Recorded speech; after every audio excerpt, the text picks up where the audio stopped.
Hello friends, ഇന്ന് നമ്മൾ നോക്കുന്നത് സ്വിച്ച് ബോർഡ് കാര്യങ്ങളൊക്കെ കൺസീൽ ചെയ്ത് വെച്ചതിന് ശേഷം തേപ്പ് കാര്യങ്ങൾ കഴിയും ഒരു പ്ലാസ്റ്റിക്കും കാര്യങ്ങൾ ചെയ്യുന്ന സമയത്ത് എന്തെല്ലാം കാര്യങ്ങൾ ശ്രദ്ധിക്കണം, അല്ലെങ്കിൽ എന്താണ് സംഭവിക്കുന്ന ഡീറ്റെയിൽസ് വീഡിയോയാണ് നമ്മൾ ഇന്ന് ഉൾപ്പെടുത്തിയിരിക്കുന്നത്.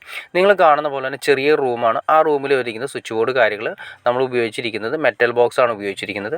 അപ്പോൾ നിങ്ങൾ നോക്കുക, കണ്ടോ, മെറ്റൽ ബോക്സ് നമ്മൾ വെച്ച് അത് പ്ലാസ്റ്റിക് ആണ് ചെയ്തിരിക്കുന്നത്. പ്ലാസ്റ്റിക് ചെയ്തതിൻ്റെ സമയത്ത് കണ്ടോ അതിൻ്റെ കറക്റ്റായിട്ട് ഗ്രൂ ഇതുപോലെ ചെയ്തിട്ടുണ്ടോ, അതായത് ഈ പറയുന്ന ലെവലല്ല, അതായത് ബോക്സിൻ്റെ ലെവലിലായിരിക്കണം നമ്മൾ ഗ്രൂ കാര്യങ്ങൾ ചെയ്യേണ്ടത്. അപ്പോൾ തേപ്പ് വളരെ കാര്യങ്ങൾ ശ്രദ്ധിക്കാനുണ്ട്. കാരണം സ്വിച്ച് ബോർഡ് കാര്യങ്ങൾ സെറ്റ് ചെയ്തതിന് ശേഷം ഏറ്റവും അവസാനമായിരിക്കും അതായത് പെയിൻറ്റിങ് കാര്യങ്ങളൊക്കെ അത്യാവശ്യം കഴിഞ്ഞതിന് ശേഷമായിരിക്കും നമ്മൾ ഈ പറയുന്ന സ്വിച്ചുകളൊക്കെ പിടിപ്പിക്കുന്നത്. സ്വിച്ചുകൾ പിടിപ്പിക്കുന്ന സമയത്ത് ഈ സ്വിച്ച് ബോർഡിൻ്റെ സൈഡിൽ കറക്റ്റല്ല, അത് കറക്റ്റ്, അതായത് സ്വിച്ച് ഉള്ളിൽ കാണുന്ന മെറ്റൽ ബോക്സിൻ്റെ അതേ ലെവലിലായിരിക്കണം നമ്മൾ കറക്റ്റ് ചെയ്ത് തേച്ച് ക്ലിയർ ചെയ്ത് സ്ക്വയർ ആയിട്ട് വേണം ഇടാനായിട്ട്.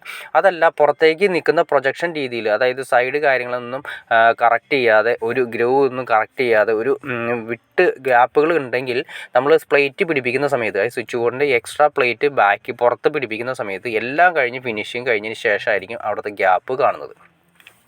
ആ ഗ്യാപ്പ് കാണുന്ന സമയത്ത് നമുക്കൊന്നും ചെയ്യാൻ സാധിക്കാത്ത അവസ്ഥയായിരിക്കും. കാരണം ഫിനിഷിംഗ് ആയിട്ടുണ്ടാവും, വീടിൻ്റെ ഫിനിഷിംഗ് ആയിട്ടുണ്ടാവും. പല വീടുകളിലും നമ്മൾ ഏറ്റവും ഫിനിഷിങ്ങിൻ്റെ സ്റ്റേജിലായിരിക്കും ഇത് കാണുന്നത്. കണ്ടോ, കറക്റ്റ് ഗ്രൂ അല്ല ചെയ്തിരിക്കുന്നത്, ഇങ്ങനെ സംഭവിക്കും. അപ്പോൾ ചെയ്യേണ്ട കാര്യം, കറക്റ്റ് ബോക്സിൻ്റെ ലെവലിൽ കറക്റ്റായിട്ട് തേപ്പ് കറക്റ്റ് ഗ്രൂ ചെയ്തിടണം. അതല്ലെങ്കിൽ നമ്മൾ ഈ പറഞ്ഞ ഷീറ്റ് കാര്യങ്ങൾ പിടിപ്പിക്കും, അതിൻ്റെ സൈഡിലൂടെ വിടവുണ്ടാവും. ഈ വിടയിലൂടെയാണ് ഉറുമ്പ് കാര്യങ്ങളെല്ലാം ഈ പറയുന്ന ബോക്സിൻ്റെ അകത്തേക്ക് കയറുന്നത്. പിന്നെ പതുക്കെ ഉറുമ്പ്, ചെതൽ, അതുപോലെ എല്ലാ കാര്യങ്ങളും പതുക്കെ അകത്തേക്ക് കയറി വയറ് നശിച്ചു പോകാനും, അതുപോലെ തന്നെ പിന്നീട് മാത്രമല്ല, അത് മാത്രം കംപ്ലൈൻറ്റ് വരാനുള്ള ചാൻസ് കൂടുതലാണ്. പിന്നെ അത് മാത്രമല്ല, നമ്മളിപ്പോൾ ഈ സ്വിച്ച് ബോർഡ് കാര്യങ്ങൾ ചെയ്തതിന് ശേഷം സൈഡ് കാര്യങ്ങളെല്ലാം ഫില്ല് ചെയ്ത് കഴിഞ്ഞാലും ഗ്യാപ്പ് വരുന്നുണ്ടാവും. ആ ഗ്യാപ്പ് ചിലപ്പോൾ നമ്മൾ പൊട്ടിയോ അല്ലെങ്കിൽ എന്തെങ്കിലും എക്സ്ട്രാ മെറ്റീരിയൽ ഇട്ട് അടച്ച് ക്ലിയർ ചെയ്താലും എപ്പോഴെങ്കിലും ഏതെങ്കിലും ഒരു സ്വിച്ച് നമ്മൾ മാറുന്ന സമയത്ത് ആ പ്ലേറ്റ് അഴിക്കുന്ന സമയത്ത് മൊത്തം പൊളിഞ്ഞു പോരും. അപ്പോൾ നമ്മൾ ചില റൂമുകളിലൊക്കെ സെപ്പറേറ്റ് പെയിൻറ്റുകളായിരിക്കും അടിച്ചിരിക്കുന്നത്. പിന്നീട് ചിലപ്പോൾ ആ പെയിൻറ്റ് കിട്ടണമെന്ന് നിർബന്ധമില്ല. അപ്പോൾ ആ ഏരിയ നമുക്ക് വൃത്തികേടായിട്ട് പൊളിഞ്ഞു കിടക്കുന്നൊരവസ്ഥയുണ്ടാവും. അപ്പോൾ ഇതെല്ലാം ഒഴിവാക്കുന്നതിന് വേണ്ടിയിട്ട് ഏറ്റവും നല്ലത് നമ്മൾ വയറിങ് ചെയ്യുന്ന സമയത്ത്, തേക്കുന്ന സമയത്ത് കറക്റ്റായിട്ട് കറക്റ്റ് ബോക്സിൻ്റെ ലെവലിൽ കറക്റ്റ് തേച്ച് ക്ലിയർ ചെയ്തിട്ട് കഴിഞ്ഞാൽ ഈ പറയുന്ന പ്രശ്നങ്ങളെല്ലാം തന്നെ സോൾവ് ചെയ്യാൻ സാധിക്കും. ഇതിപ്പോൾ ഏകദേശം കറക്റ്റാണ്.